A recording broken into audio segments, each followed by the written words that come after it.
good routine of every question I attack a certain way. I think that was a good reminder today for sure to just continuously make sure I have my diagnosis first, commit to something. Because I do see myself do that, especially I think I did that a lot during actually the actual exam too. Yeah. I would like look at it and get excited, like, oh, I know the answer already, and instead of like committing to an answer, and then they led me astray like 4, 5, 6, 7, 8 times, and Yeah. so, Yeah. yeah. You always want to think, remember, the chain of thought has to be consistent every time, right? Because when you break somewhere in the chain, that means that your thought process, you're kind of working backwards, right? You always want to work forwards, right? Finish your steps, come up with the diagnosis, right? What's the pathomechanism? Look at the answer choices to fit your diagnosis, not the reverse. Don't fit a diagnosis to the answer that you chose. Fit an Mhm. answer choice to the diagnosis that you chose. You know what I mean? So Mhm. always work forward. And you're gonna fall into a lot of traps if you work backwards, right? Yeah. It's because you're like, oh yeah, this answer totally makes sense because I created a diagnosis to support my answer, not I picked an answer that supports my diagnosis. You get the difference? Yeah. It's a very slight difference, but it makes the world a world of difference when you're dealing with questions. And also, you're right. Like it's when you're doing questions, when I'm doing questions here, like practicing, I have my association that I can make. For example, like hypercoic rim with calcifications, I can think, oh, I think that as a porcelain gallbladder. But if I thought of that as like maybe just like abdominal or I don't know, like some type of like acute cholecystitis, I could make that connection. Like, oh, I have that wrong. I need to actually submit that with porcelain gallbladder instead of just saying, oh yeah, porcelain gallbladder. I don't know, like going backwards and trying to make it Exactly. connect to the Exactly. answer. Key thing here, always forward, always forward, always forward. I always say that thinking this way very clearly, linearly, clinically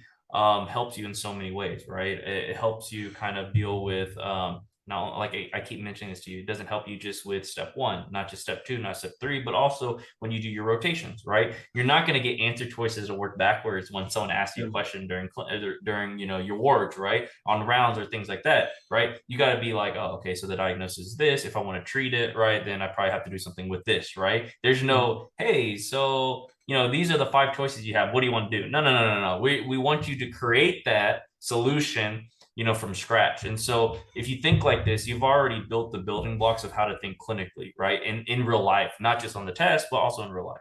So, Cool. Is that kind of so you do that too? Like every day, you just go forward thinking like that? yep, It's every single cool, day, man. every single day. It's cool. Okay. Which of the following organisms is most likely responsible for the patient's lung abscess? A 58-year-old man with a history of alcohol abuse presents to the emergency department with a 2-week history of fever, cough, and foul-smelling sputum. On examination, the patient appears cachectic and his breath has a foul odor. Chest X-ray reveals a cavitary lesion in the right lower lobe with an air fluid level. Can I ask you, what I really don't know what to make of when they say the words air fluid level? Yeah. What does that mean? So air fluid level just means that if I were to draw this, right, I'm going to draw it up.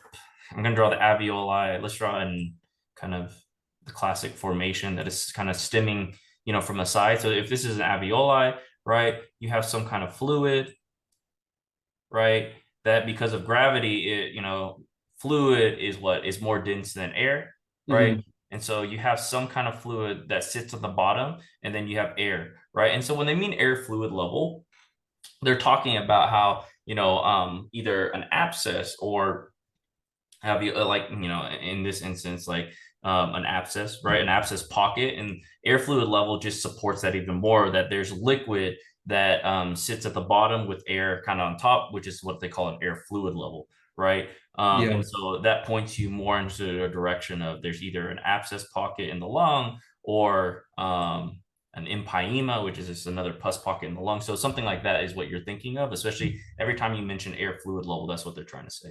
In Cool. different, Okay. just in different contexts, it could mean something different though. But most of the time, when you say air fluid levels, you're really thinking about like pus. Pus or abscess or pus or okay. Okay. So with that, every time I see alcohol abuse, I really just think of anaerobic bacteria. Okay. And that could just be to my fault. I don't think they support anything here with Klebsiella. I always think Klebsiella is like with with a person who's been in the hospital for a long time. And Okay. so I'm gonna get rid of that. TB would have different symptoms in my opinion, and he also hasn't traveled anywhere. So no. And alcohol abuse is most likely firstly like leading, like that's a risk factor for like inhalation. Yeah. And Yeah, so, exactly. yeah. So the way I want you to work through this, so this is going to be your answer choice, of course, right? And correct, of course, but I want you to look just slightly different here. The way I Okay. would think is I want you to commit to a diagnosis. Okay. So I want you to think in reverse since this is called aspiration pneumonia, right? Or you can call it inhalation, right? But it's aspiration pneumonia is like the correct term, right? Yes. And so I want you to think of the diagnosis first before going to that next step. Does that make sense? Okay. Okay. Yeah, Yes. because sometimes when you look at answer choices, you have this unconscious bias, right? You read through it and you're convincing yourself of a diagnosis before committing and then looking for an answer, right? So it's going to get you a lot more points if you tell yourself, okay, of course, if you don't know, then of course you don't know. But like a lot of times you do know, right? So you should be like, okay, alcohol abuse has an abscess in the lung, right? Foul odor, most likely aspiration pneumonia. Okay, if I know it's aspiration pneumonia, then which one of these organisms can cause aspiration pneumonia? Does it make sense? Kind of Yeah, that makes sense. work And I forward. think that's actually a problem that I do have. Yeah. So that's a good point. I'll have to remember that.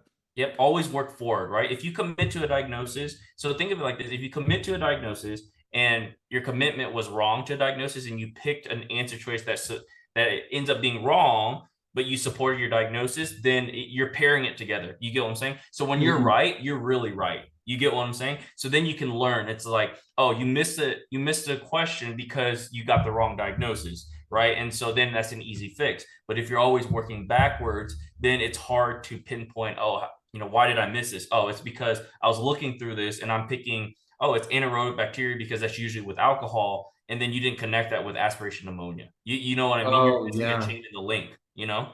So Okay. so Okay. always think forward. That's the best. If you work backwards, then it's gonna get you in a lot of trouble. Okay.